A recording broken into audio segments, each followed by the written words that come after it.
أعوذ بالله من الشيطان الرجيم. بسم الله الرحمن الرحيم. الحمد لله رب العالمين الرحمن الرحيم مالك يوم الدين. إياك نعبد وإياك نستعين اهدنا الصراط المستقيم صراط الذين أنعمت عليهم غير المغضوب عليهم ولا الضالين آمين. رب اشرح لي صدري ويسر لي أمري واحلل عقدة من لساني يفقهوا قولي أما بعد.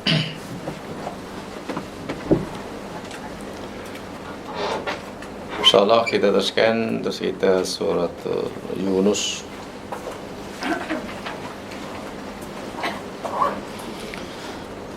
Hari ini kita akan bermula daripada ayat yang ke-54.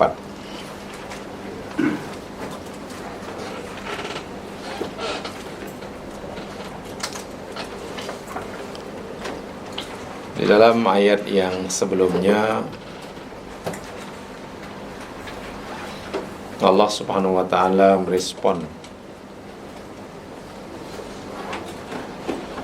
pengingkaran orang-orang kafir terhadap adanya hari pembalasan,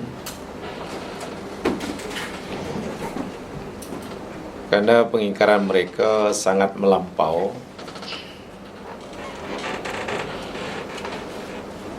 Maka jawaban Allah terhadap mereka pun dengan menggunakan uslub ayat atau susunan ayat yang sangat kuat, kalam ingkari, yakni qul wa rabbi innahu lahaqqun wa ma antum bimu'jizin. Seperti mana yang telah kita pahami sama, dalam ayat itu banyak sekali kalimat-kalimat taukid, penguat. Ada sumpah wa rabbi, ada huruf taukid inna, ada lam taukid lam. Kemudian dijelaskan pula bahwa kamu tidak akan dapat mengalahkan. Ini adalah jawaban Allah terhadap pengingkaran orang-orang kafir terhadap hari pembalasan. Menunjukkan bahwa keingkaran mereka, kufuran mereka pada hari kiamat itu sangat-sangat kuat. Dah peringkat maksimum lah. Bukan hanya tak percaya, tapi tak percaya peringkat maksimum. Begitu maksudnya. Kemudian dalam ayat yang berikutnya Allah menceritakan apa yang akan dialami oleh mereka ini kelak pada hari kiamat. A'udzu billahi minasyaitonir rajim. Bismillahirrahmanirrahim. Walau anna likulli nafsin zalamat ma fil ardi laftadat bih wa asarrun nadamah lamma ra'awul azab wa qudiya bainahum bil qist wa hum la yuzlamun. Walau dan jikalau anna sesungguhnya likulli nafsin bagi tiap-tiap diri, tak kiralah orang dahulu, orang sekarang, orang Arab, bukan Arab, laki ataupun perempuan, zalamat yang menzalim, yang berlaku zalim, ma fil ardi apa yang di bumi, semuanya, lam pasti iftadat, ia menjadikannya sebagai fidyah, tebusan, olehnya nya kullu nafsin bihi dengannya, dengan ma. Walau dan jikalau Ini huruf syarat. Anna likulli nafsin. Likulli nafsin ini menjadi khobar kepada anna.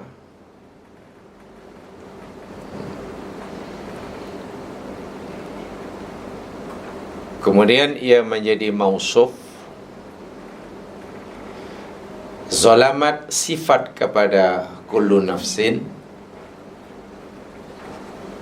Ma menjadi isim anna. Ma mausuf isim anna. Fil ardi itu khobar bagi mubtada yang dibuang. Asalnya ma huwa fil ard. Laf tadat bih itu jawab kepada lau. Kan tadi lau syartiyah. Jadi kalau kita tahu nahunya seperti ini, makna ayat ini, kalaulah, jikalau tiap-tiap diri seseorang yang zalim sifat, mempunyai segala apa yang di muka bumi, ma fil ardi, itu miliknya, pasti mereka akan menebus. Pasti diri yang zalim tadi akan bersedia menjadikan segala apa yang di bumi yang jadi miliknya itu sebagai tebusan. yakni menebus dirinya jangan sampai disiksa, begitulah. Wa asarrun nadamah, dan mereka merahsiakan penyesalan. Kenapa mereka penyesalan? Nanti dijelaskan. Lamma ra'awul azab, tatkala mereka melihat azab. Wa qudiya, dan telah diputuskan bainahum, di antara mereka, bil qista, dengan adil. Hum la yuzlamun, mereka tidak dizalimi. Ayat ini pertama, anna hadzal adzab tatahammaluhu ayatu nafsin ala tafabutil anfus fi ihtimalil alam. Bahwa ayat ini memberitahu kita bahwasanya tidak ada satu diri pun di akhirat yang mampu menahan, menanggung kepedihan azab. Tidak ada satu diri pun. Bila seseorang itu diazab oleh Allah di akhirat, jangankan azab yang berat, azab yang ringan pun tidak ada siapa yang mampu menanggungnya. Yang tidak ada siapa yang mampu menahan, bertahan. Di dunia ini insyaAllah, ya, kalau ada orang sengsara pun, awak boleh tahan ya? Boleh. Tak susah kah? Susah, tapi boleh tahan lah. Doktor nak potong kaki dia, boleh cek? Boleh. Tahan ya? Ya, tahan. Boleh tahan? Boleh. Tapi di akhirat, jangankan azab yang berat, azab yang ringan pun tak ada siapa yang mampu, yang tahan, tidak ada. Itu satu. Sebab itu Allah menyatakan, lidzalika dzukira likulli nafsin, tiap-tiap diri. Ya, kulli, tiap-tiap, tak ada kecuali itu. Baik, siapa mereka yang akan menerima azab ini, tak kira berat ataupun ringan, bergantung kepada kesalahannya, yakni orang yang zalim, zalamat. Seorang yang zalim akan menerima balasan sesuai dengan tingkat kezalimannya. Tentu masih ingat, dahulu telah kita pelajari sama bahwa kezaliman ini bermacam-macam jenisnya. Kalau kita masih ingat, kezaliman itu bermacam-macam jenisnya. Bahkan berdasarkan hadis yang dirawikan oleh Imam daripada Anas bin Malik yang dinilai sahih oleh Imam Albani, Rasul sallallahu alaihi wasallam bersabda, "Az-zulmu thalathatun." Kezaliman itu ada tiga. Tiga macam, tiga jenis. Zulmun la yaghfiruhullah, satu kezaliman yang Allah tidak akan mengampunkannya. Allah tak akan mengampuni. Kedua, zulmun yaghfiruhu, kezaliman yang Allah akan mengampuninya. Yang ketiga, zulmun la yatrukuhu, kezaliman yang Allah tidak akan membiarkannya. Satu, kezaliman yang Allah tidak akan mengampuninya. Dua, kezaliman yang Allah akan mengampuninya. Tiga, kezaliman yang Allah tidak akan membiarkannya. Fa'amma dzulmul ladzi la yaghfiruhu Allahu fasyirk. Adapun kezaliman yang Allah akan adapun kezaliman yang Allah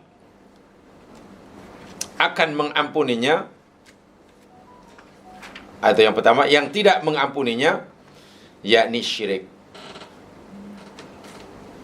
Kezaliman yang Allah tidak akan mengampuninya, yakni zalim syirik. Inna syirka la zulmun azim, Quran kata. Syirik itu kezaliman yang besar. Wa amma zulmul ladzi yaghfiruhu fa zulmul ibad anfusahum fima bainahum wa baina rabbihim. Adapun kezaliman yang Allah akan mengampuninya, ini kezaliman hamba terhadap diri mereka sendiri. Yakni kaitan dengan perkara yang ada hubungan antara mereka dengan Allah Subhanahu Wa Taala. Tinggalkan perintah, langgar larangan, itu menzalimi diri sendiri. Kezaliman yang masih terbuka, yang di akhirat Allah akan mengampuninya, terpulang pada Allah. Wa amazumul ladzi la yatrukuhu Allah, adapun kezaliman yang Allah tidak membiarkannya, zulmul ibad ba'dihim ba'dan hatta yudabbiru li ba'dihim min ba'din.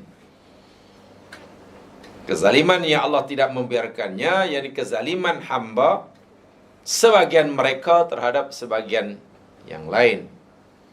A menzalimi B, fulan menzalimi si fulanah, fulanah menzalimi fulan, si anu pukul si anu, itu si anu menganu-anu, si anu menganu si anu, itu zalim itu. Nanti si anu dianya, kenapa kamu si anu? Lah si anu itu menganu aku. Zalim. Hingga Allah Subhanahu Wa Taala akan mengadili, mengurus sebagian mereka terhadap sebagian yang lain. Allah tak akan biarkan. Bermakna dari hadis sahih ini, kezaliman itu ada 3 tingkatan. Kezaliman seseorang akan dirinya, yakni dengan syirik. Kezaliman seseorang terhadap dirinya dari perkara-perkara perintah larangan Allah selain syirik tentunya. Dan kezaliman seorang hamba sesama mereka. Allah yang maha mengetahui tingkat berat ringannya kezaliman itu akan disesuaikan dengan balasannya. Balasannya makin berat, ya makin beratlah balasannya. Sehingga dalam ayat ini Tengok, Allah Subhanahu Wa Ta'ala, jika orang yang jumpa Allah kelak membawa dosa zalim, lebih-lebih lagi dosa zalim yang pertama tu. Ini tak kira ya zalim asal Allah tidak ampunkan maksudnya. Khasnya jumpa Allah dan masih membawa dosa syirik, memang tak dapat pengampunan. Jumpa Allah masih membawa dosa antara dia dengan Allah, katalah melakukan maksiat atau meninggalkan suruhan. Nasibnya di akhirat yakni terserah pada Allah Subhanahu Wa Taala. Ima Allah, jika Allah menghendaki, Allah boleh ampunkan mereka. Jika Allah menghendaki, Allah azab mereka. Jadi orang yang mati jumpa Allah dan ia masih membawa dosa syirik, di akhirat pasti Allah azab. Pasti tidak akan diampunkan. Orang yang mati jumpa Allah dan masih membawa dosa selain syirik. Selain syirik. Dosa yang ada hubungan dia dengan Allah. Katalah tidak solat, katalah tidak puasa, katalah apalah yang ada hubungan ibadah mahdah dengan Allah. Masa jumpa Allah, dosa ini masih dibawa. Di akhirat nasibnya terpulang kepada Allah. Insya'a ghafaralah wa insya'a adzabah. Jika Allah menghendaki, Allah boleh ampunkan orang ini. Jika Allah kehendaki, Allah boleh azab. Bukan mesti diazab atau mesti dapat pengampunan. Ini zulmun nafsi. Nah, adapun zalim yang ketiga, zulmul ghair, itu di akhirat. Ini yang Allah tidak akan biarkan. Allah akan adili, Allah akan pertemukan si pelaku, yakni zalim, dengan yang jadi mangsanya, si mazlum, yang dianiaya. Sehingga dalam hadis Nabi, orang yang zalim karena banyak melakukan dosa kezaliman kepada sesama manusia semasa di dunia, walaupun pahala yang dibawanya sangat banyak, boleh jadi pahalanya nanti jadi habis untuk menebusnya. Bahkan dosanya bertambah karena dapat tambahan daripada dosa orang yang dizalimi. Muflis ini orang. Muflis ini orang. Nah, tak kiralah jenis kezaliman yang mana dosa yang dilakukan oleh orang ini di akhirat dan dia tidak mendapat pengampunan, ya. Syirik tak dapat pengampunan. Allah kata, jika orang ini, kerana ini akan masuk neraka, Allah benarkanlah menebus dirinya supaya jangan dicampakkan dalam neraka. Orang yang zalim ini sanggup menebusnya walaupun dengan membayar dunia dan isinya. Dalam ayat ini dimulakan dengan lau. Lau itu yakni benda yang mustahil. Cerita benda yang mustahil. Ini bermakna dalam ayat ini ada dua kemustahilan paling tidak. Mustahil yang pertama, tidak mungkin manusia memiliki bumi dan isinya. Itu tidak mungkin. Atau mungkinkah manusia mempunyai kekayaan sebanyak separuh bumi? Mungkin tak mungkin? Tak mungkin. Suku bumi? Suku? 1%? 1% bumi boleh? Kekayaannya sebanyak 1% daripada seluruh kekayaan di muka bumi. Mungkin? 1% tu. Banyak. Atau kalau sebenarnya mungkin okeylah 0,0001%. Mungkin? Tidak mungkin. Karena manusia tidak diberi hak oleh Allah untuk memiliki. Karena manusia ini tidak diberi hak untuk memiliki, semuanya adalah milik Allah. Sebab itu nanti ayat selepasnya Allah menyatakan, bagi Allah lah segala di langit dan di bumi. Pertama, tidak mungkin memiliki bumi dan jangankan memiliki bumi dan isinya, berhak memiliki sebatang jarum pun tidak. Bermak memiliki sehelai rambut pun tidak. Inna lillah. Itu maksudnya pertama. Ini mustahil pertama. Mustahil yang kedua, jikalah katalah mustahil yang pertama ini mungkin, boleh memiliki dunia isinya. Katakan iya, tapi ini mustahil. Lalu ia bersedia menjadikannya sebagai fidyah, tebusan. Ya Allah, inilah bumi dan isinya milik aku, dan aku serahkan kepada kamu. Tapi tolonglah jangan engkau campakkan aku dalam neraka. Ditolak. Tidak mungkin. Itulah di neraka, itulah di akhirat. Sebetulnya dosa sebesar manapun, ya, boleh dihapuskan. Dengan syarat ia menghapuskannya di sini, bukan hendak menghapuskannya di sana. Bila hendak menebus dosa yang banyak itu di akhirat, jangankan hanya dengan 1.000 ringgit. Allah kata, kamu serahkanlah bumi dan kepada aku. Walau itu mustahil karena bumi dan isinya itu milik aku, kata Allah.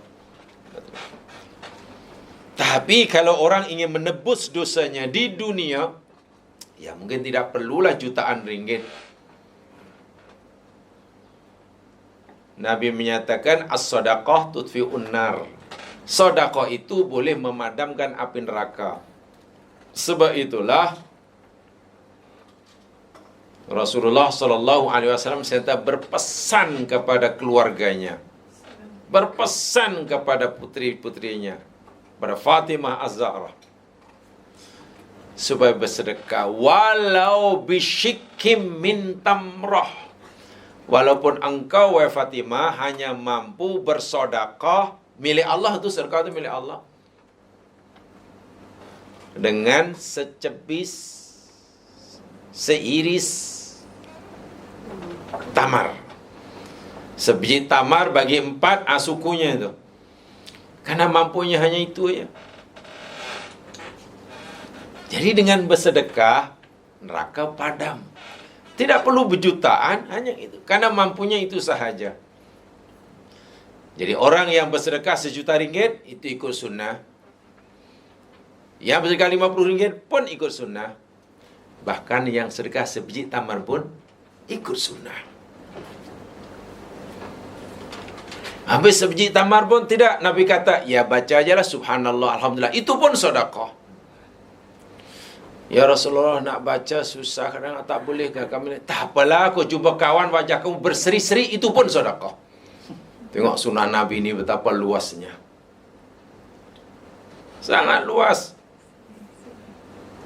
Bitalqati wajhin. Engkau jumpa kawan dengan muka itu pun sedekah, itu pun sunnah. Bagi orang yang hanya mampu berseri-seri. Inilah. Bagi orang yang hanya mampu tersenyum, senyumnya itulah sedekahnya. Dan itu ikut sunnah. Sama dengan orang yang punya jutaan ringgit, sedekahnya 1 juta. Sama-sama ikut sunnah.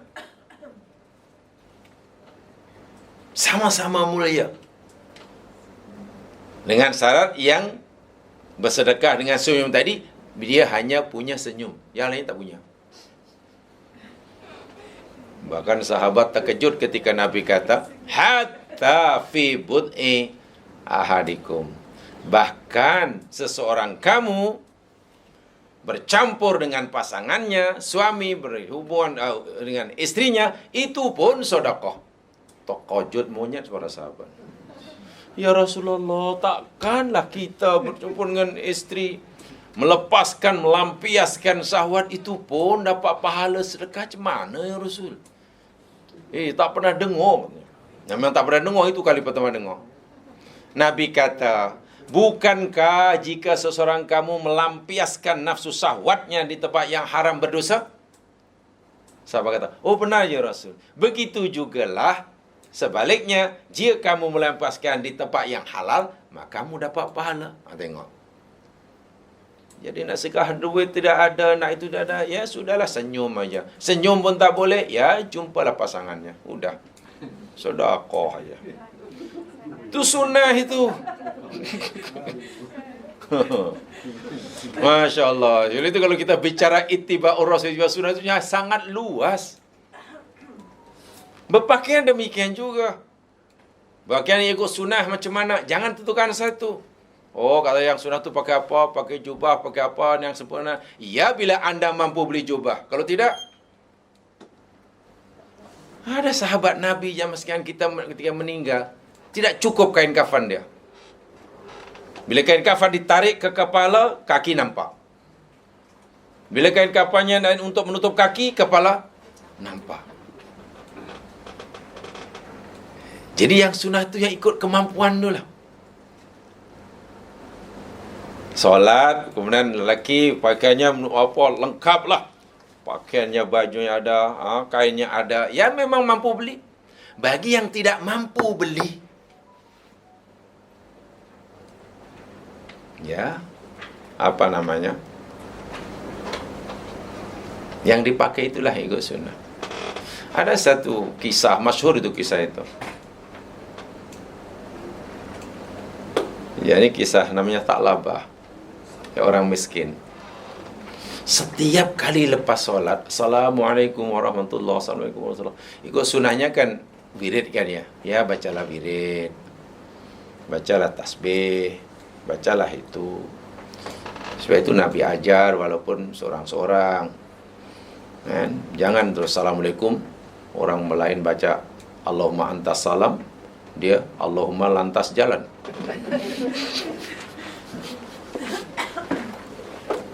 Jadi orang pun yang napalah salah ini lepas Assalamualaikum terus lari. Cepat-cepat pula balik. Ini tak ikut sunnah. Mungkin yang terbaik, ini tak ikut sunnah ni orang. Lepas salam terus. Akhirnya sampai ke sepengetahuan Nabi lah diberitahukan, kenapa salah bang kau lepas salam? Rasulullah minta maaf, aku cepat-cepat lepas salam kerana aku tak boleh lama-lama. Pakaian yang aku bagi gunakan solat ini yakni pakaian isteri aku. Sekarang isteri aku di rumah tak pakai baju. Karena kami hanya punya sehelai berganti-ganti. Bila aku nak sembahyang kena pinjam pakaian isteri aku. Isteri aku di rumah tak berbaju ni. Coba, kita nak paksa orang miskin macam ni berpakaian seperti kita, yang kita tetapkan sunnah itu mesti begini. Tidak mungkin. Tidak mungkin. Akhirnya orang itu, apakah itu? Ya ikut sunnah karena dia tak mampu. Yang mampu duduklah lama-lama lepas solat. Jangan pula, itu tak ikut sunnah, lepas solat dia lari. Masalahnya bajunya ditunggu oleh isteri. Cobalah kalau kita sunnah bila makan, sunnah tu yang bila makan tu ajaklah orang. Jangan makan seorang-seorang. Sebab Nabi pernah nasihat pasal sahabatnya. Jadi makan tu pastikan ada kawan, bersedekahlah, berkongsi makan, itu sunnah. Jangan makan seorang-seorang. Iya, bagi orang yang punya makanan boleh dikongsi orang lain. Bagi orang yang tak punya makanan untuk dikongsi, apakah masih disunahkan juga untuk berkongsi orang lain? Jadi yang sunnah tu macam-macam ya mas sekalian. Bagi yang mampu, ya berkongsi dengan orang lain. Nabi pernah berkongsi orang lain selalu. Bahkan Nabi pernah beberapa hari tak makan, lalu perutnya diikat. Itu pun sunnah juga. Nah, pernah kita mengikuti sunnah Nabi yang seperti itu. Jangan kan kita ikut sunnah Nabi yang hanya makan kenyang aja. Makan kambing je. Nah, makan kambing aja. Nabi makan kambing, ini yang sunnah, ini yang sunnah. Jangannya itu aja yang sunnah. Dia tak fikir Nabi pernah tidak punya makanan. Lapar, diikat kuat-kuat. Apa itu bukan sunnah namanya? Sunnah itu tradisi Nabi. Semua amalan Nabi dari alif hingga ya itu sunnah. Jadi kalau kita nak beramal sunnah Nabi ini, ya daripada alif hingga ya lah. Jangan pilih yang kita suka saja. Yang aku suka saja.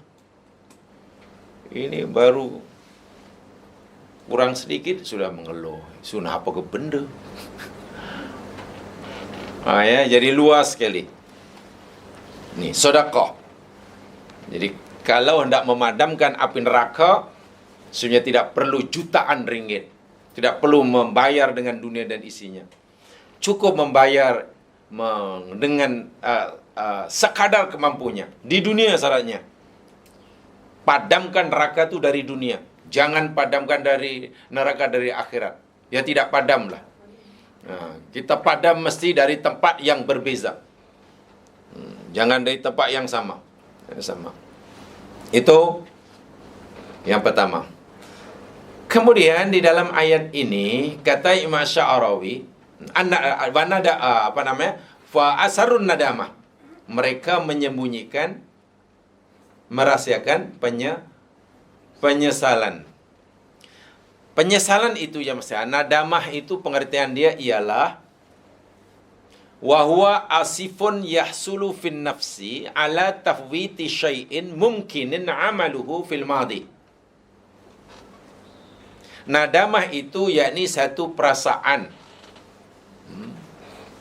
menyesal di dalam hati jiwa kerana terlepas peluang melakukan perbuatan yang mampu dilakukan pada masa lepas.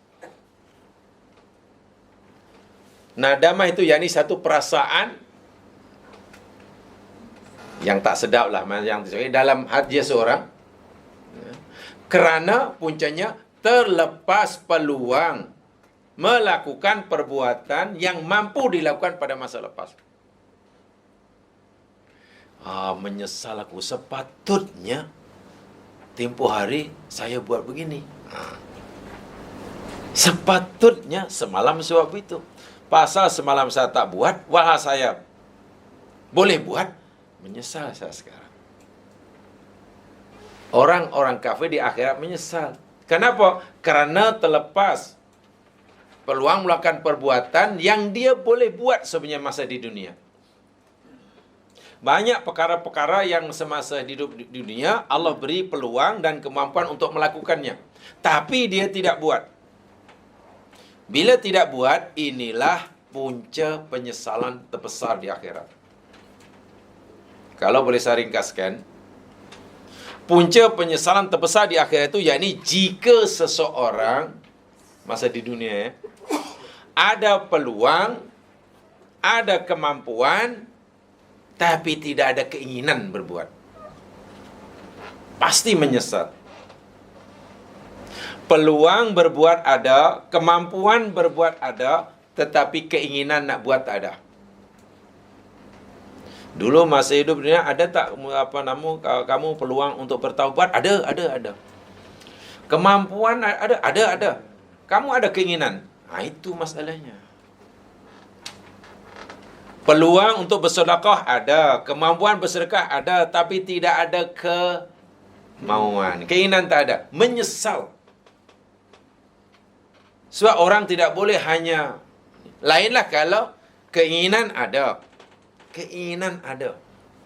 Peluang untuk berbuat ada. Tapi Allah tak bagi kemampuan. Mungkin kecewanya hanya di sini. Tapi kecewa di sini akan menghilangkan kekecewaannya di akhirat. Kenapa? Karena orang tadi kecewa terlepas peluang melakukan kebaikan. Orang yang ingin buat baik, dia mau buat baik, tapi tidak punya keupayaan, kemauan buat baik. Kan menyesal kan? Misalnya lah aku sebenarnya sangat nak wakaf lah. Dan peluang untuk wakaf banyak, tapi ya Allah, saya tidak mampu ya Allah. Macam mana, jangankan nak wakaf untuk keperluan rumah tangga pun. Jadi pasti hati kecewa kan? Nah, rasa kecewa seperti ini ya mas sekalian, dapat pahala. Kecewa yang seperti ini akan menghilangkan kekecewaan di akhirat kelak. Tapi jika di dunia ada peluang sedekah ada, kemampuan bersedekah ada, tapi keinginan tidak ada. Masa di dunia mungkin tidak menyesal sedikit pun. Di akhirat itulah nadamah. Penyesalan. Nadim. Orangnya disebut nadim. Itu orang yang menyesal. Jadi menyesal, ada menyesal di dunia ini yang mendatangkan pahala, ada menyesal yang mendatangkan siksa, dosa. Contoh, orang yang menyesal kerana terlepas peluang melakukan kebaikan, itu berpahala. Sementara orang yang menyesal karena terlepas peluang melakukan kejahatan, itu dosa.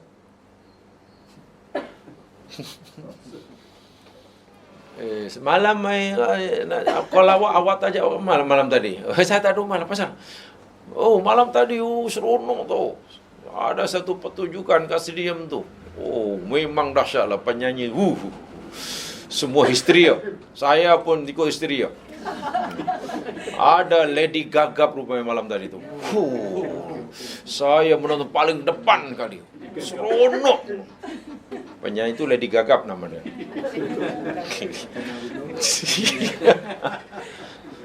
Kawan tadi, iya kenapa awak tak beritahu awal-awal? Menyesalnya lah aku. Kenapa lah awak tak beritahu? Kenapa tak ajak? Menyesal sungguh aku tak dapat tengok. Orang yang menyesal ni dapat dosa walaupun tak pergi. Tak pasal-pasal.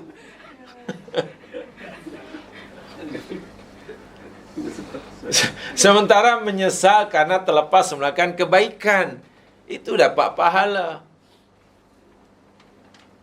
Awak malam tadi ke mana? Oh, malam tadi saya nampak di itu, tak ada di surau. Ya, tak ada. Malam tadi saya pergi, inilah ada kawan ke masjid itu, ada satu acara, ya, ada tazkirah dan kemudian ada qiyamul lail, kemudian ada ini, kemudian ada rakyat Palestin datang macam tu ni sampai pagi lah. Seronok kita dapat bantu dia orang, dapat ini. Menangis-nangis kita Iya. Kan membantu orang susah itu peluang kebaikan. Qiyamul lail itu kan peluang kebaikan. Dan kawan itu menyesal karena tak tahu. Menyesal aku malam tadi tak ikut awak. Mana dah terlepas peluang. Itu menyesal dapat pahala. Malam tadi itu saya menyesal sungguh lah. Saya sebenarnya mau tidur tu ya dalam sejam dua je lah. Lepas semisak saya tidur. Saya tak sambung tarawih sebab saya mengantuk sangat. Saya bercadang nak bangun malam hari. Ya, pukul 3 macam tu lah. Apalagi malam tadi tu kan macam malam 7 likur. Nah, jadi ya dimungkinkan itu Lailatul Qadar. Cadang nak tidur sejam setengah atau jam paling lama 2 jam. Tiba bangun-bangun dah subuh. Subuh itu pun ketika muazzin sudah sampai azan hayya 'alas solah. Baru saya terkejut.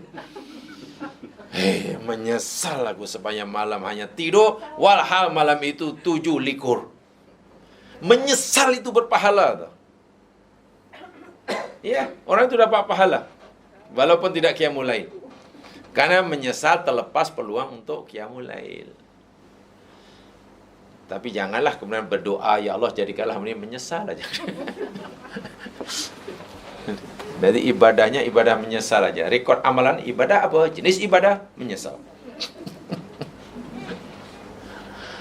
Orang ini menyesal kan ini tadi. Bukan menyesal karena terlepas peluang melakukan kebaikan. Tidak mau. Tak ada keinginan untuk melakukan kebaikan. Ketika ia punya peluang, ketika ia ada keupayaan. Gitu. Tu asarun nadamah. Ya. Lamma ra'awul adab. Baik. Sa'atun ya'til adab fal insanu yarghu fil firari minhu walau bil iftida. Kata Imam Sarawi. Pada saat ia melihat azab, maka orang itu pasti akan melarikan diri daripada azab tersebut walaupun terpaksa membayar ganti rugi yang tidak sedikit. Tetapi hal ini tidak mungkin.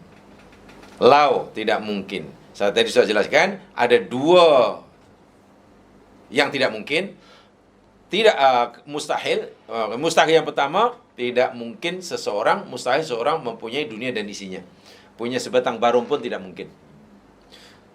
Mustahil yang kedua, Jika sekiranya ada sekalipun sesuatu yang menjadi miliknya, ia hanya sia-sia, karena Allah tidak akan terima sebagai tebusan. Jamaah sekalian, orang-orang kafir, khasnya orang zalim lah ya, saya gunakan istilah orang zalim ya. Sebab yang zalim ini bukan orang kafir saja. Orang mukmin walaupun dia beriman kemudian melakukan zulmun nafsi, tinggal suruhan Allah, langgar larangan Allah, kan zalim juga. Dan jika berdosa di akhirat dan Allah tidak akan ampunkan, kan masuk neraka. Begitulah. Orang mukmin sesama orang mukmin, sama-sama muslim, saling zalim menzalimi, cerca mencerca sama lain, tipu menipu, itu kan zalim. Kan dosa. Nah, kezaliman yang dilakukan sama muslim ini Allah tidak akan biarkan. Biar mereka selesaikan sedih di dunia, bila di dunia sudah selesai sebelum matinya, di akhirat pun selesai. Tapi jika A dan B yang saling menzalimi di dunia ini tidak selesai dan menyelesaikan masalahnya sehingga mati, di akhirat oleh Allah akan dibuka filenya. Kan begitu kan, dibuka filenya. Jadi kita mengeri-ngeri jugalah tengok keadaan orang sekarang ni. Muslim sama muslim, cerca-mercerca, dah macam sunnah kehidupan. Kan? Tipu, menipu, cerca, ejek, mengejek, hina, menghina. Itu dah macam sunnah muakkadah lah dalam hidup. Itu macam mana kalau mak meninggal, macam mana? Katalah asalnya kawan, kemudian dia gaduh pula. Mungkin kawan sakit, A sakit, mungkin B mendengar kawannya A yang sakit ini karena sekarang jadi musuhnya, mungkin alhamdulillah padan. Wah, dulu semasa kawan, jangankan sakit teruk, A baru sesama pun B sudah tidak boleh tidur. Nak tunjuk sayangnya. Bila meninggal dan masih bengkak hatinya, jangankan takziah, apa agaknya dalam hati ya. Macam mana ya kalau sesama muslim seperti itu? Kan di akhirat nanti dibuka balik tu filenya tu. Jadi maksud zalim di sini jangan hanya dihadkan orang kafir, walaupun orang kafir yang paling maksimum lah kezaliman dia.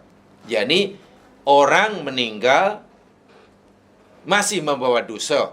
Ima dosa yang Allah tak akan ampunkan, atau dosa yang mungkin Allah akan ampunkan, mungkin Allah tidak ampunkan, atau orang yang meninggal dan masih punya masalah sesama mereka.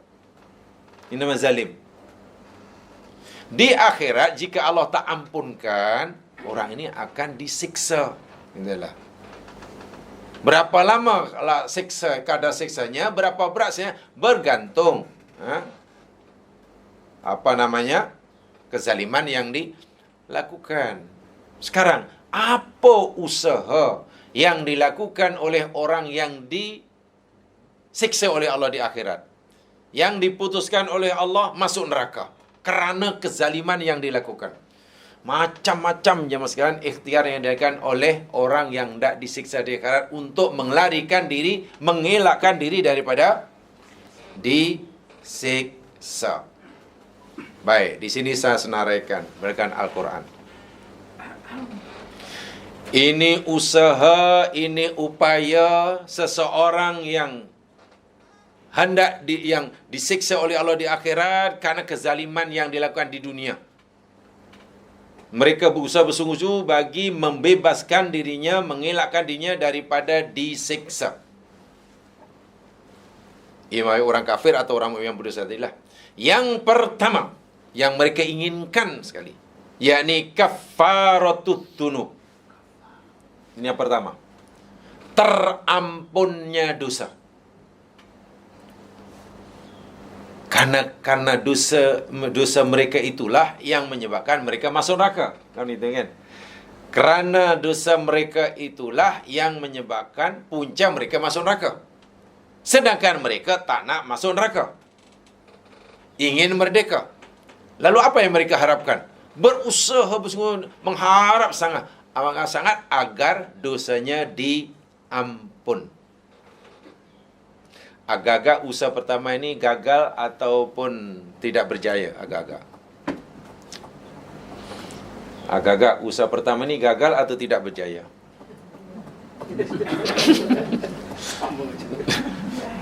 Nah, saya bagi soalan yang jawabannya pasti betul. Itulah kalau Kementerian Pendidikan tu macam itu berfikirnya, tak ada budak gagal. Bagi soalan peperiksaan ada 4 jawapan multiple choice dan semuanya betul kan? Pasti gagal kan? Nak minta ampun di akhirat, nak cari pengampunan bagi dosa di akhirat, kirim salam lah. Tempat untuk kita mendapatkan pengampunan, berusaha untuk ada pengampunan, itu di sini. Di sini dan kini. Bukan di sana dan di sini dan kini, bukan di sana dan kana. Lawan kini kana. Jadi bila dah meninggal dan bawa dosa, sudah tertutup peluang untuk dapat pengampunan. Khasnya dosa syirik. Selain syirik, saya katakan terpulang pada Allah. Iya kalau Allah ampunkan. Kalau tidak, sementara dosa sesama, itu memanglah akan dibuka semula kesnya. Jadi jika orang ingin mencari, mengharapkan dosanya diampun di akhirat, bukan mengharapkannya bosnya di sini, sia-sia. Lihat surah An-Nisa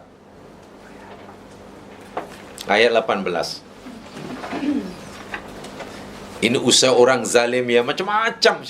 Ya macam sekarang kan di dunia pun macam-macam kan. Kalau orang katalah melakukan jenayah dan dituduh di mahkamah,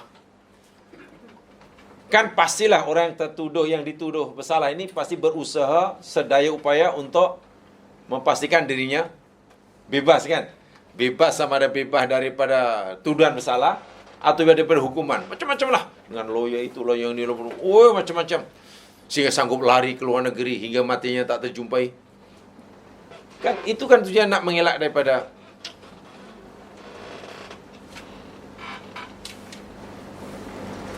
Yang ada dengar itu ada orang sanggup nak mengelakkan hukuman walaupun hukuman itu sebenarnya kecil bagi orang itu. Tapi karena dia orang besar, kan reputasi diri hancur ya bila didapati bersalah.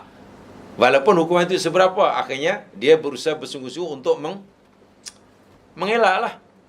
Sebab kalau dah masuk penjara kan, Allahu Akbar. Sebab orang ini orang besar. Pernah dengar itu? Yang sekarang jadi buruan asal di Malaysia, sekarang dah ditangkap. Siapa tu? Bukan. Asalnya sembunyi di Malaysia, kemudian dah orang Indonesia. Sekarang dia di Indonesia lah. Nah, di sini tidak didahkan surat khabar sini. Itu yang heratnya ni. Indonesia jadi kejaran seluruh Indonesia tu. Namanya Joko Chandra. Ini 10 tahun dahulu, dia yakni menipu, melakukan wang bank, satu bank. Bali sekian bilion itu, jadi lingkup bank itu. Lalu dia peti bersalah, hukumannya sebenarnya waktu ringan. Hanya dihukum selama 2 tahun penjara dan bayar denda 15 juta rupiah. Serah dia seorang konglomerat. Jaringan perniagaannya di Indonesia kali sebut Mulia, itu jaringan dia lah. Mulia Group itu.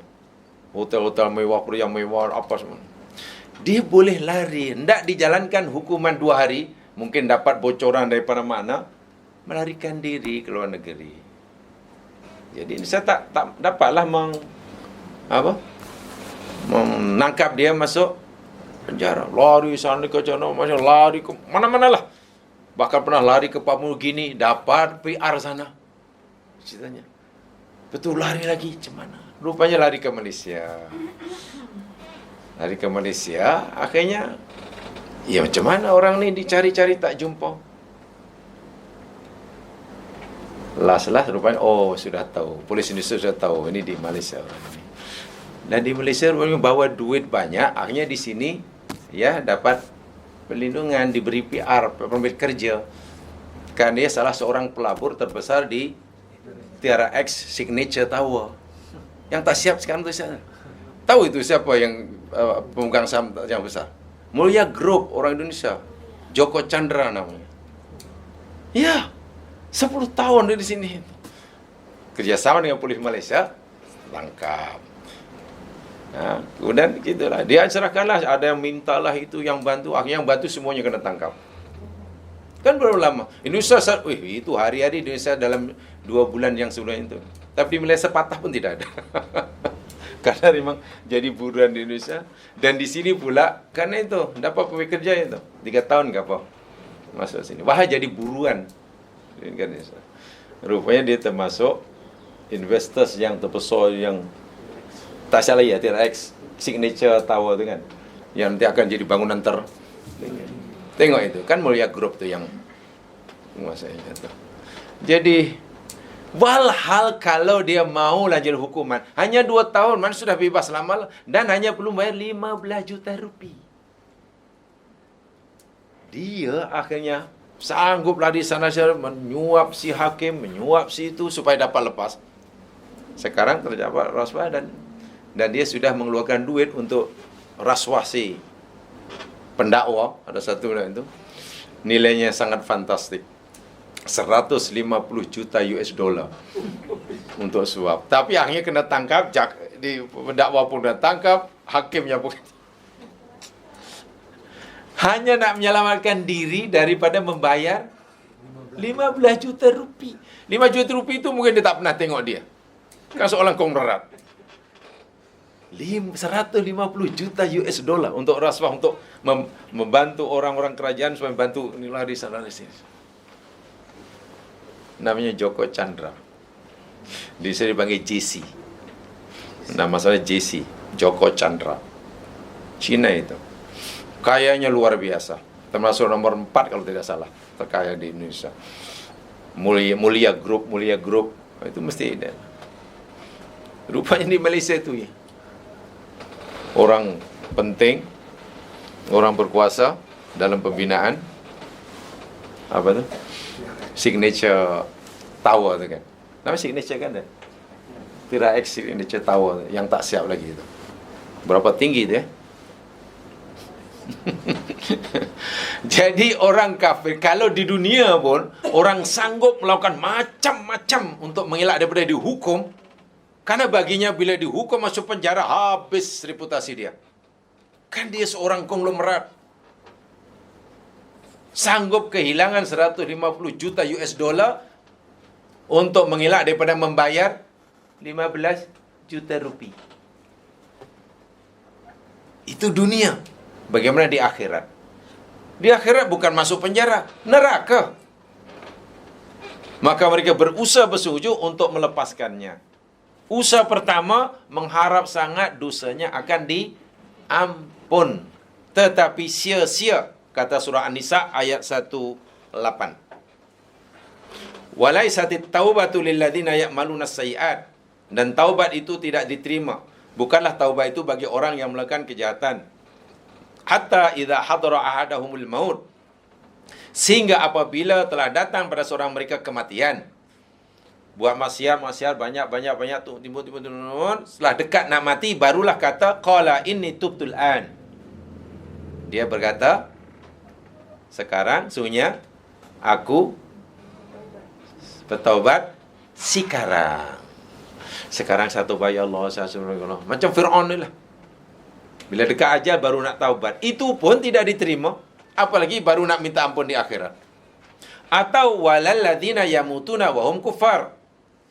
Dan juga tidak diterima taubat bagi orang-orang yang mereka mati dalam keadaan kafir. Orang mati kafir mana beri ampun dosanya?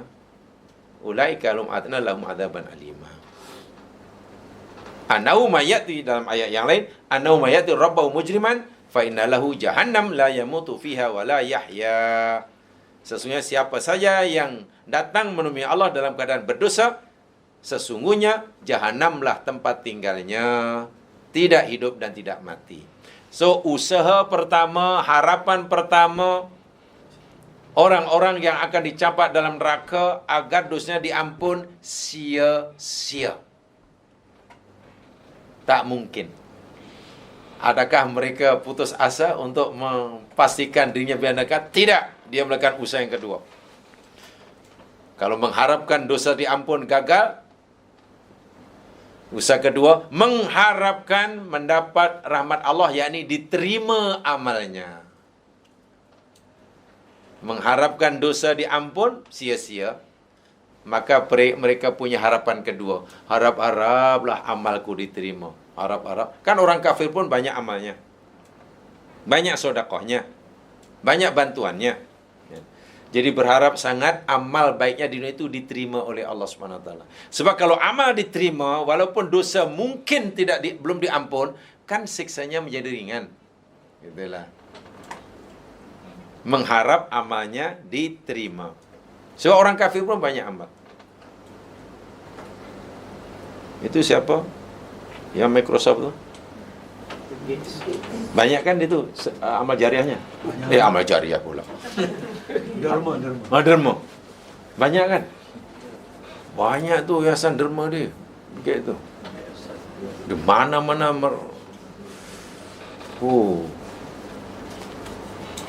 termasuk di Asia Tenggara ni. Di Malaysia dapat bantuan ni? Ada derma dia. Di Indonesia ada. Karena dia pernah berjanji dengan kawan ada seorang ahli bisnes di Indonesia namanya Ahmad Tahir, Datuk, pasal dia dapat gelar Datuk dari Sultan Pahang. Saya pun heran, orang Indonesia dapat gelar Datuk, jadi panggilnya Datuk.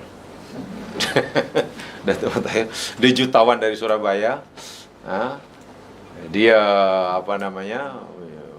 kawan dengan Gate, lalu minta bantuan buat yayasan di Indonesia untuk membantu orang-orang ni, ada yang perlulah, orang yang perubatan. Lalu Gate kata, okey, saya percaya kamu, tapi kamu mau bantu berapa untuk yayasan ini? Kata si Ahmad Tahir ni, saya akan berikan bantuan 100 juta US dollar. Kata Indonesia ni. Jadi Gate malulah, takkan orang Indonesia pun mampu bagi 100 juta US dollar, takkan Gate bagi 100 juta rupiah. Malulah. Okey, kalau itu aku bagi triple 300. Jadi sudah ada modal. Jadi saya dapat bantuan 300 juta US dollar dari Gate. Karena orang Indonesia pun dah mampu bayar bagi. Banyak tu dermanya tu Gate.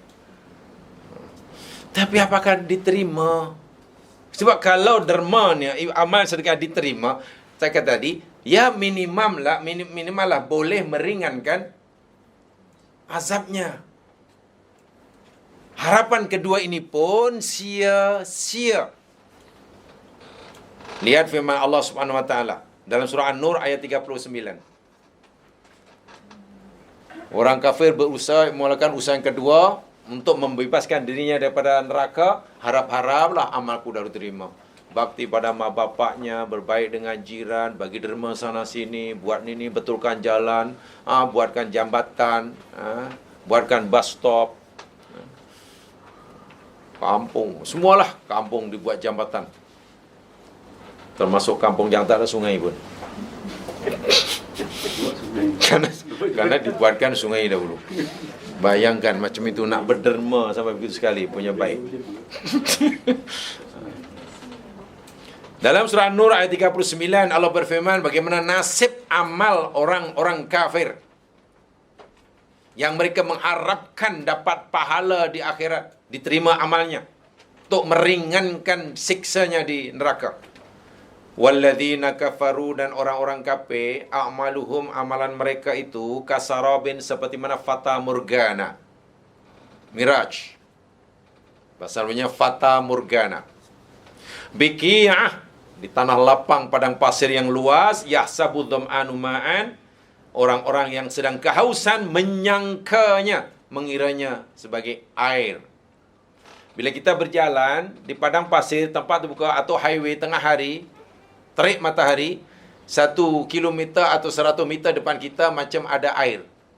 Macam ada kolam air, genang air kan? Gitu. Bagaimana perasaan hati kita jika kita haus, sangat haus, sementara pada masa melihat depan kita ada kolam air. Macam mana rasanya? Luar biasa pasti. Berbunga-bunga lah. Seorang kafir demikian juga, oh amal aku banyak, ini nanti di akhirat mesti pahalaku banyak, pahalaku banyak. Allah umpamakan amalan orang kafir macam sarab, fata morgana, yang disangka air oleh orang yang haus. Hatta idza ja'ahu, sehingga apabila orang haus tadi datang mendekati tempat yang disangkanya air, tapi hanya fata morgana, lam yajidhu syai'an. Dia tidak mendapati apa-apa. Ya memang bukan air apa. Jadi orang kafir yang amalnya sebanyak manapun di dunia, yang mereka yakin di akhirat nanti dapat pahala, kosong. Jadi usaha kedua pun gagal. Mengharapkan amal baiknya diterima pun sia-sia. Dah dua dah usahanya. Harapannya dua, keduanya kosong. Yang ketiga, tak apalah ya Allah, kalau dosa pun kau tak ampun, jika amalku pun kau tak terima, tak apalah, kami harap yang ketiga ni ya Allah tolonglah penuhi. Yakni mengharapkan syafaat. Tengok yang lain dapat syafaat, tengok yang orang dapat syafaat, ringan azabnya, dibebaskan daripada azab. Kan syafaat boleh membebaskan orang dari neraka yang paling besar sekali. Jadi tengok orang yang dapat syafaat, si kafir itu pun, ya Allah jangan berilah kami syafaat macam dia orang, macam dia orang. Sebab nak mengharapkan dosa diampun, gagal. Nak mengharapkan amal diterima, gagal. Maka mengharapkan syafaat. Adakah harapan ketiga itu pun berjaya? Gigit jari. Gigit jari maknanya kempunan. Firman Allah Subhanahu wa taala, karena yang berhak yang berhak mendapat syafaat di akhirat, Allah telah firmankan, telah tetapkan di dalam surah Maryam ayat 87. Ayat 87. La yamlikuna syafa'ah illa man ittakhadha 'indar rahmani ahda. La yamlikuna sa'ah, mereka tidak berhak memiliki syafaat illa kecuali man, siapa yang ittakhadha, telah menjadikan indallah, di sisi indar rahman, di sisi ar-rahman, ahdan, perjanjian. Kata Ibnu Abbas dalam tafsirnya, orang yang punya perjanjian Allah itu yakni orang yang pernah mengucapkan kalimah syahadah. Jadi orang yang telah mengucap kalimah syahadah maknanya dia telah mematrai MOU dengan Allah. Ya Allah, dahulu kami telah berjanji denganmu ya Allah, maka kami berhak mendapat syafaat layak ya Allah. Apa perjanjian? Kami pernah mengucap kalimah syahadah karenamu. Orang kafir mana ada syahadah? Jadi harapan tinggal harapan, lebih tepatnya hangan-hangan majnin. Syafaat pun tidak ada. Itu yang mereka harapkan, tapi sia-sia. Kekecewaan mereka itu dirakamkan oleh Allah di dalam surah Al-A'raf ayat 53. Di dalam surah Al-A'raf ayat 53 Allah SWT berfirman, hal yanzuruna illa ta'wilahu, dan tiadalah mereka menanti menunggu kecuali takwil, ya, penjelasan. Yauma ta'yati ta'wiluhu, pada hari di mana telah datang takwilnya, yakni kebenaran apa yang Allah firmankan dalam kitabnya. Yaqulul ladzina nasu min qabl, akan berkatalah orang-orang yang melupakan Allah dahulu semasa di dunia. Mereka kata, qad ja'at rusulu rabbina bil haq, benar ya Allah, rasul-rasul Tuhan kami telah datang kepada kami dahulu dengan membawa kebenaran. Kami mengakui ya Allah, Engkau telah mengutus banyak utusan kepada kami, dan utusan kamu ini semuanya membawa kebenaran. Mengakui kebenaran para rasul di akhirat. Sia-sia. Fahal lana min syufa'a, ya Allah, ada tak agaknya bagi kami ni mendapatkan orang yang akan memberi syafaat buat kami? Ya Allah, orang-orang seperti kami ni ada tak agaknya yang Engkau beri izin untuk memberi syafaat, fayasfa'u lana, sehingga mereka boleh memberi syafaat. Jawapannya, tidak adalah untuk kamu. Kalau tidak ada, ya Allah, boleh tak au nuraddu, atau engkau kembalikanlah kami ke dunia. Engkau balik ke dunia pun tak boleh juga. Fa na'mala ghairal ladzi kunna na'mal, sehingga kami boleh beramal selain apa yang kami pernah lakukan dahulu. Sia-sia. Qad khasiru anfusahum, mereka telah merugikan diri mereka sendiri. Wa dhalla anhum ma kanu yaftarun, dan mereka sesat apa yang mereka ada-adakan. Jadi harapan ketiga, mengharapkan syafaat pun gagal. Usaha yang keempat yang telah baru disebutkan dalam ayat tadi, yakni ingin kembali di dunia, ingin dikembalikan ke dunia. Ya Allah, kalau engkau pun nak masukkan neraka, tolong boleh tak bagi peluang lah, hidupkan kami semula ya Allah ke dunia. Kembalikan kami ke dunia. Kami hendak beramal selain amalan yang kami lakukan dahulu. Kami tidak akan maksiat lagi. Ingin balik ke dunia. Jangan sekarang ya Allah, bagi peluang lagi sekali.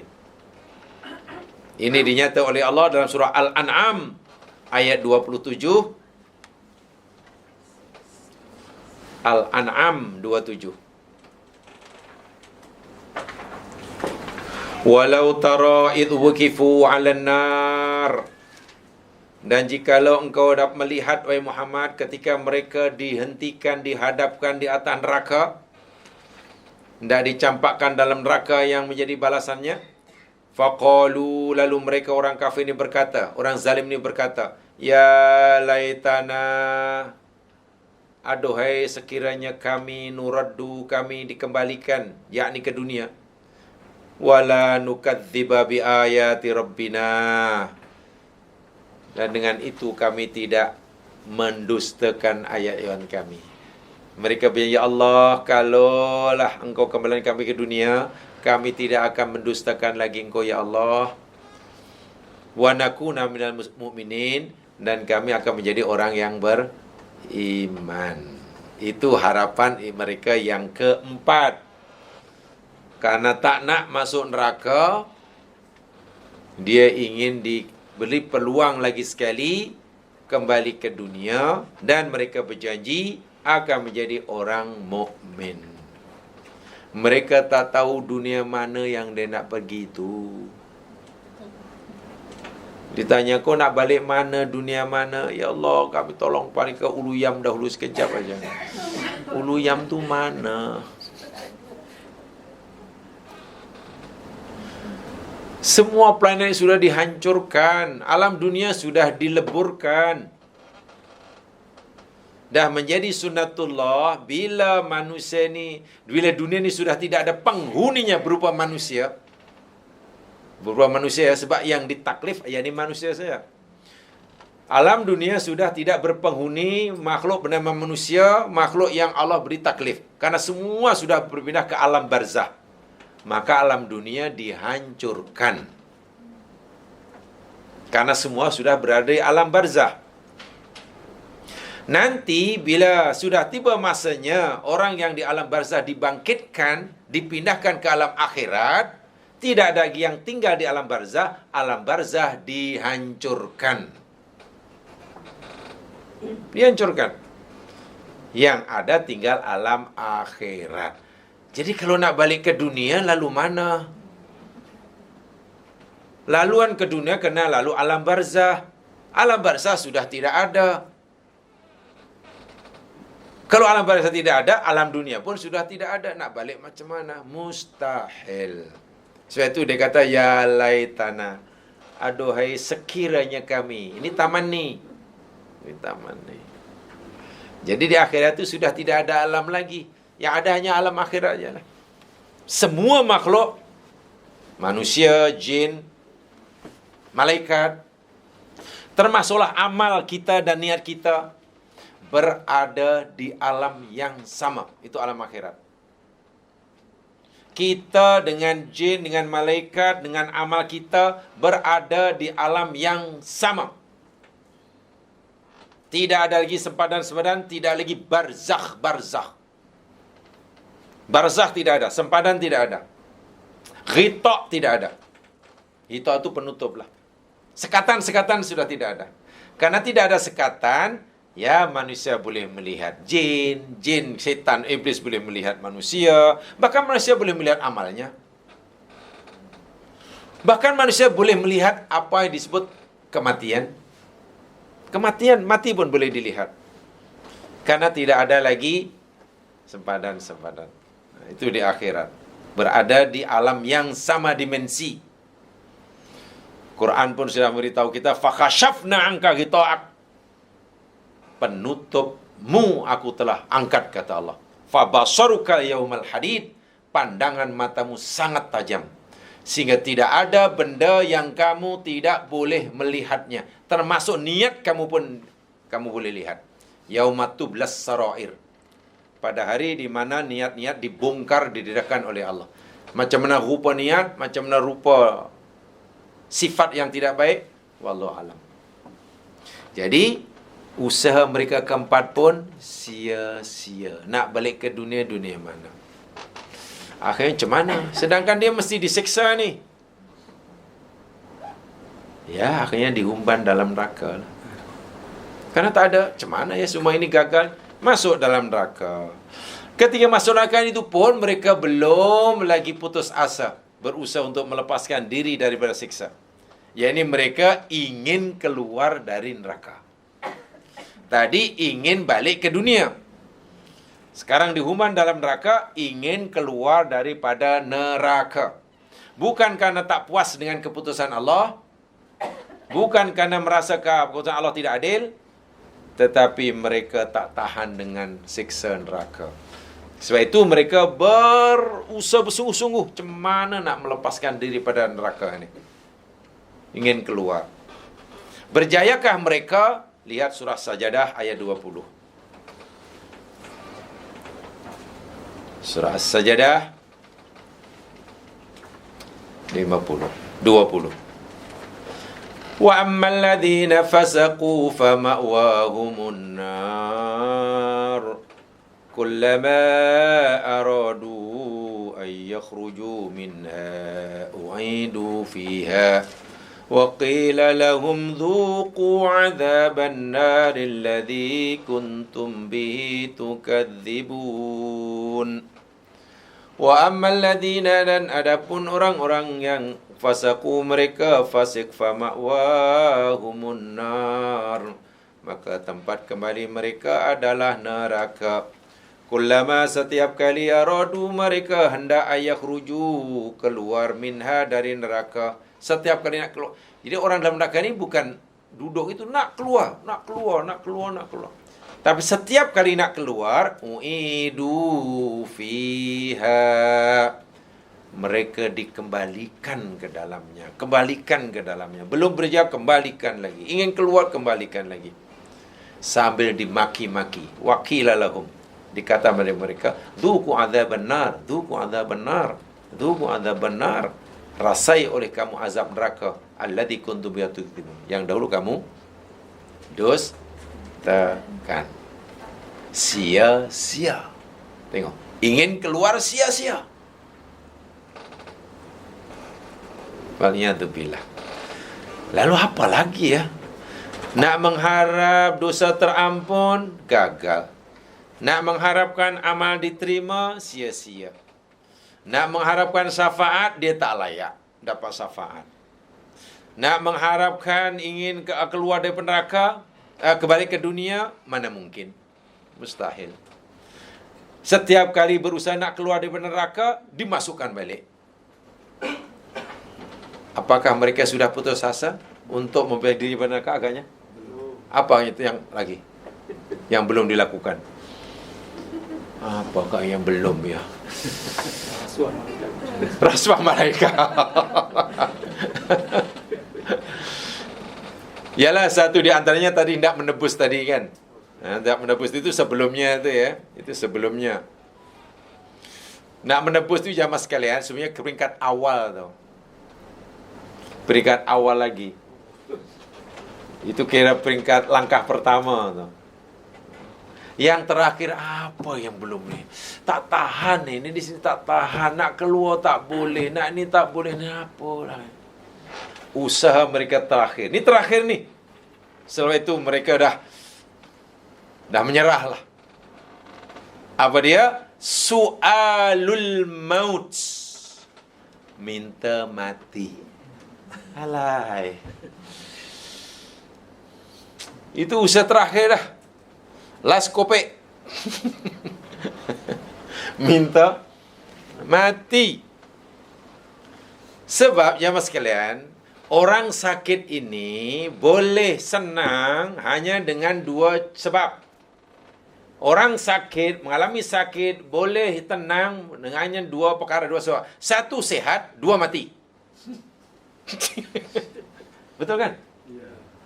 Orang sakit, itu tak, ya sakit namanya sakit lah. Tak selesa lah, tak bahagia lah.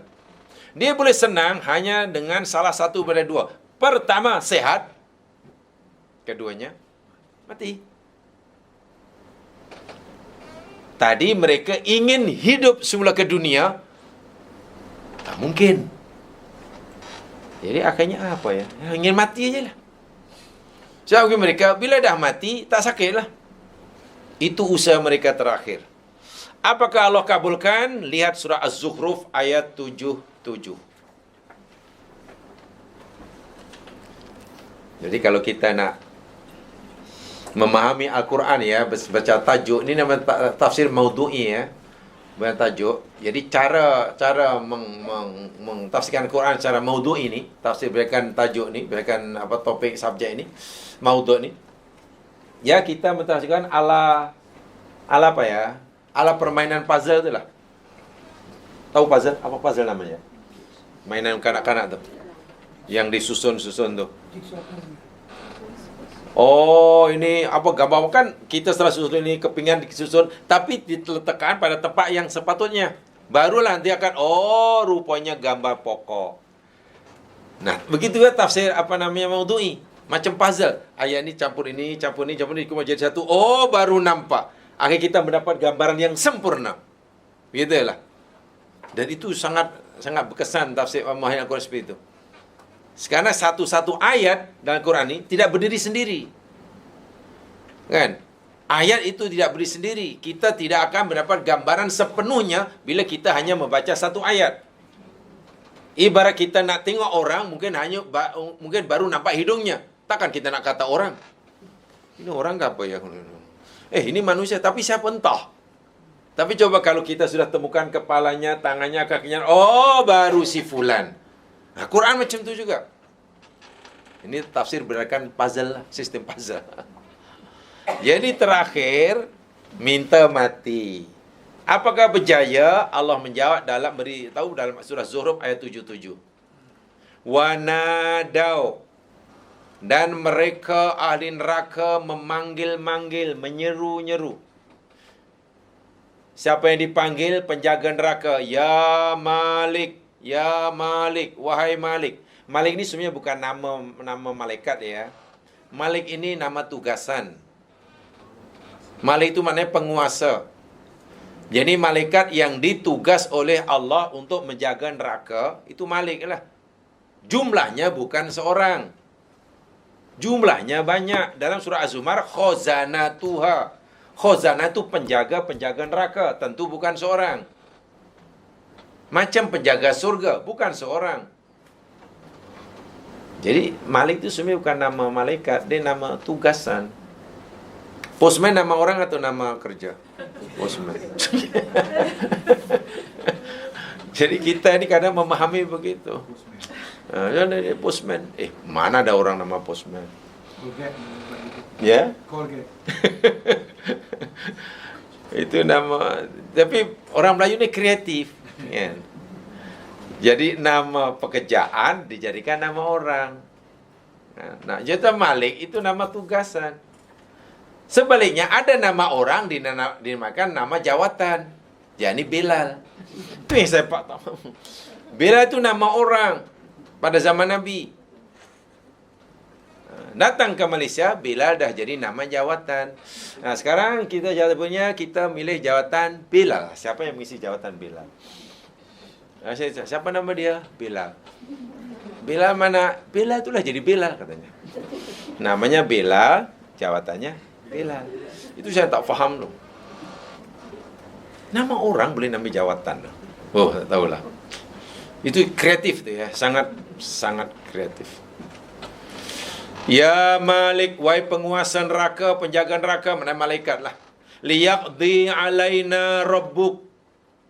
Cobalah engkau minta kepada Tuhan kamu supaya Tuhan kamu liyaqdi, supaya Tuhan kamu rabbuka yaqdi alaina, mematikan kami. Jamaah sekalian, qada ala itu mana mati, mematikan. Memutuskan atas mana mematikan. Kalau qada lam itu maknanya memutuskan kebaikan. Qada tengok ikuti dengan apa. Sebab itu kita boleh berdoa pendek saja. Allahumma qdi lana. Allahumma qdi lana, ya Allah berilah keputusan yang baik buat kami. Wala taqdi alaina. Jangan engkau beri qada yang tak baik. Qada ala, qada yang tidak baik. Qada lam, qada yang baik. Bahasa Arab ni mudah aja. Dengan beza baik dan tak baik hanya lam dan ala ya. Allahumma kun lana, kun lana. Ya Allah jadilah engkau bagi kami. Kan begitu ya terjemahnya. Terjemahnya ya Allah jadilah engkau bagi kami. Kun lana wala takun alaina. Jangan engkau menjadi atas kami. Tapi maksudnya bukan begitu. Ya Allah kun lana mana ya Allah jadilah engkau pembela kami, pelindung kami, penolong kami. Yang baik-baiklah. Wala takun alaina. Jangan engkau menjadi atas kami. Maknanya menjadi pembela musuh kami, mengalahkan kami, pamannya. Jadi ini minta mati.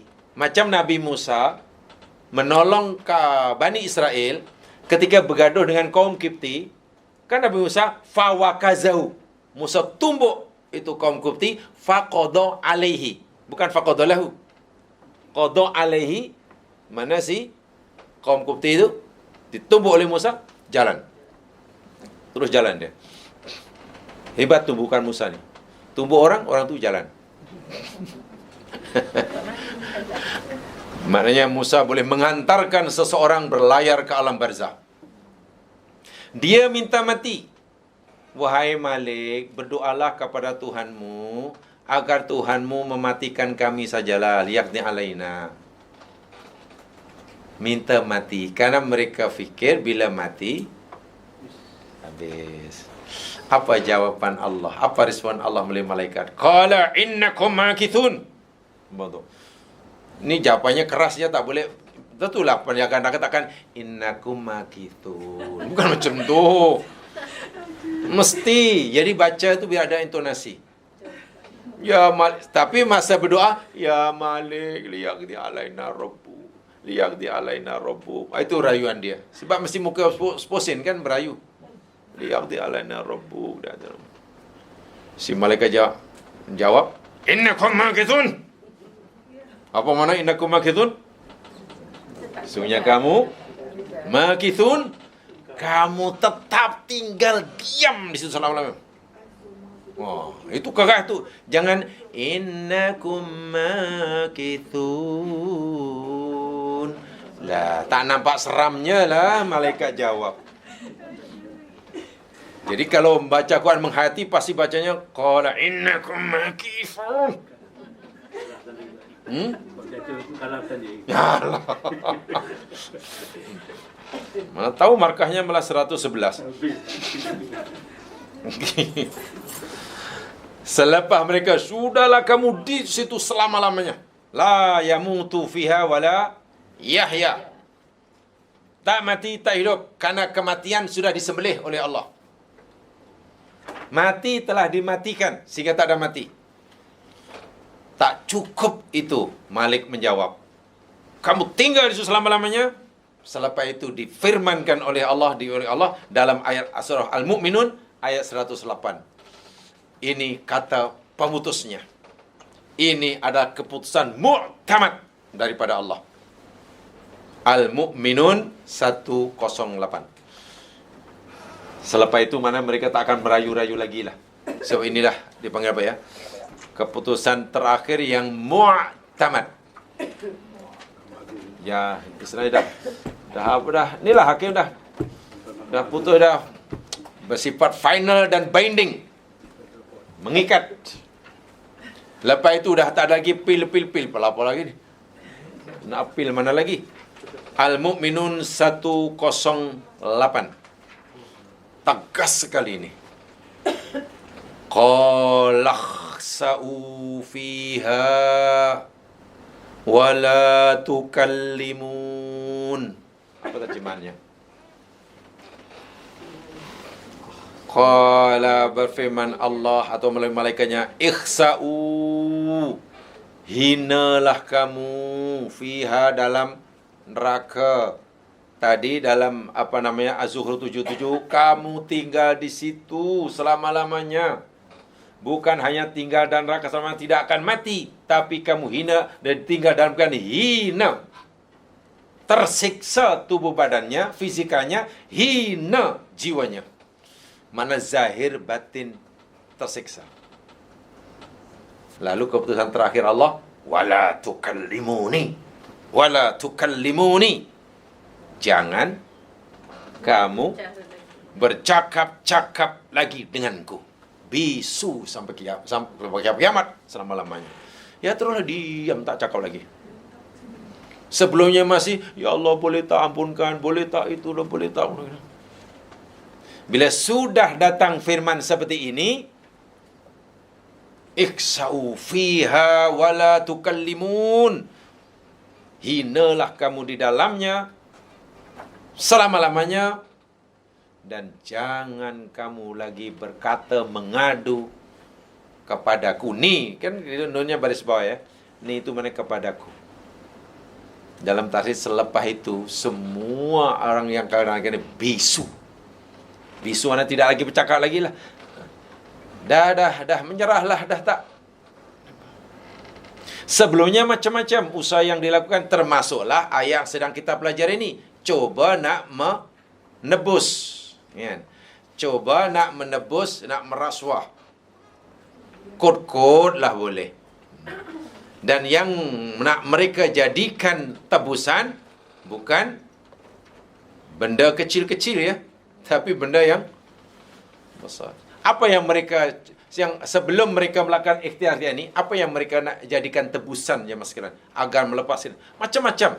Tengok sampai tergamak. Lihat dalam surah Al-Ma'arij. Sebelum ayat ini, yakni sebelum nak menebus dengan dunia dan isinya ini, rupanya mereka coba nak menebus dirinya, nak melakukan diri pada siksa. Lihat surah Al-Ma'arij, surah 70, mula ayat 11. Inilah penderitaan di akhirat yang tidak berkesudahan, wa'iyadzubillah. Dosa punya pasal yang tidak dapat pengampunan. Yubassirunahum, mereka melihat mereka. Yawaddul mujrimu, orang-orang yang berdosa suka. Lau yaftadi min adabin yauma idzin, jikalau mereka dapat menebus pada hari itu, jika mereka dapat menebus daripada siksa, bibanihi, satu. Apa tu? Nak menebus dengan seakan, ya Allah, ya Tuhan, tolonglah, jangan aku siksa ya Allah. Kalau kau nak siksa, tolong jadikan anakku pengganti je lah. Jangan aku rela anakku kau siksa. Kan kurang asam punya orang ni. Anak nak dikorbankan karena nak melepaskan dirinya. Ya Allah, kalau anakku orangnya belum cukup sebagai tebusan, wasahibati. Ni istriku ni. Ni sang bidadariku ni. Rela korbankan dia, tapi tolong jangan aku ya Allah. Kalau belum cukuplah anak dan istri, wa akhi. Ni adik-beradik aku ni, abang, kakak, adik semua ni. Hamban aja dalam neraka. Asal jangan aku. Janji aku selamat. Anak, istri, pasangan hidup, saudara mara. Wa fasilatihi, kalau tak cukup ya Allah, keluargaku semua. Fasilah itu keluarga, sepupu, adik saudara ke, pakcik, makcik ke, semuanya lah, atok dan semuanya ni. Janji engkau lepaskan aku rela mereka siksa. Tak cukup, yaitu ya Allah, waman fil ardi jami'an, Semua manusia. Waliyadzubillah, tsumma. Dan semua manusia yang di muka bumi kamu humban dalam neraka, syaratnya tsumma yunjihi. Kemudian engkau mesti selamatkan aku di neraka. Jadi tak apalah semua manusia, termasuklah hayawan apa semua masuk neraka, janji aku seorang masuk surga. Tahu apa sebabnya tadi? Ingin menebus dosanya. Tengok tu. Jadi bila Allah sekarang ini, kita panggil taubatlah sekarang, minta ampun. Itu Masya Allah, kerana Allah sayang. So itu orang yang melepaskan perang bertaubat itu orang yang sangat-sangat rugi. Ruginya, dan bukan rugi. Ya, memang sangat bodoh lah. Sebab di akhirat ni, jangankan yang siksa yang berat. Siksa yang ringan pun tidak boleh ditebus. Gitulah. Walaupun tidak menebus dengan anak, bini, keluarga, harta, benda, bahkan semua manusia tak mana boleh kamu yang salah, kamu siksa. Wa'iyadzubillah. Menunjukkan betapa tidak bernilainya segala sesuatu di dunia. Di akhirat. Tapi segala sesuatu di dunia ini akan bernilai. Akan ada nilainya di akhirat bila kita gunakan sekarang. Bila kita gunakan sekarang baru ada nilainya. Tapi kalau kita baru nak gunakan nanti, jangankan hanya sebuah kereta kancil, dunia dan isinya, man fil ardi jami'an ini kan dah tak ada terkecuali itu. Bagaimana seseorang tergamak mengorbankan anak, istri, keluarga ini untuk menyelamatkan dirinya pada siksaan. Jadi orang ini betul-betul menderita di akhirat lah. Wah, di dunia cukuplah istighfarlah selalu. Solat 5 waktu jaga, wuduk yang betul, puasa Ramadan yang elok, pergi haji bila mampu. Bila terlanjur buat dosa, segera ingat Allah, bertaubat. Itu saja. Bersedekahlah bila ada kemampuan. Kan hanya untuk itu kan, untuk membebaskan daripada. Kalau ingin bonus lagi, Allah bagi sangat murah, tak apalah puasa 1 hari. Nanti dosamu selama 1 tahun yang lepas, 1 akan datang, aku ampunkan. Masya Allah. Itu puasa Arafah. Kalau belum rasa tak cukup, tak apa. Nanti bulan 10 Muharram, kau puasa lagi lah. 1 tahun nanti aku hapuskan. Tak cukup lagi, pergilah sembahyang Jumaat. Antara satu Jumaat dengan Jumaat satu, penghapus dosa. Macam-macam. Amalan yang nampaknya remeh, nampaknya ringan, tapi bila kita lakukan dengan istiqamah dan penuh keikhlasan, boleh menghapuskan dosa. Tentulah dosa kecil ni ya, dosa kecil. InsyaAllah. Itu ya, jadi betul lah Allah ni Maha Pengasih, Maha Penyayang. Sebelum Allah tunaikan apa-apa ancamannya, Allah beri kita peluang seluas-luasnya. Mudah-mudahan kita mengambil iktibar ya. Itu kalau nak buat satu gambaran sepenuhnya, baca itu tadi. Apa yang dikehendaki oleh orang kafir di akhirat untuk membebaskan dirinya. Itulah gambaran dia.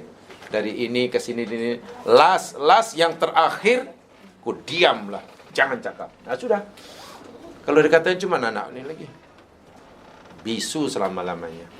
Wa'iyadzubillah, alhamdulillah. Allahumma a'idna min adzabik. Subhanakallahumma bihamdika, asyhadu an la ilaha illa anta, astaghfiruka wa atubu ilaik. Assalamualaikum warahmatullahi wabarakatuh. Assalamualaikum warahmatullahi wabarakatuh.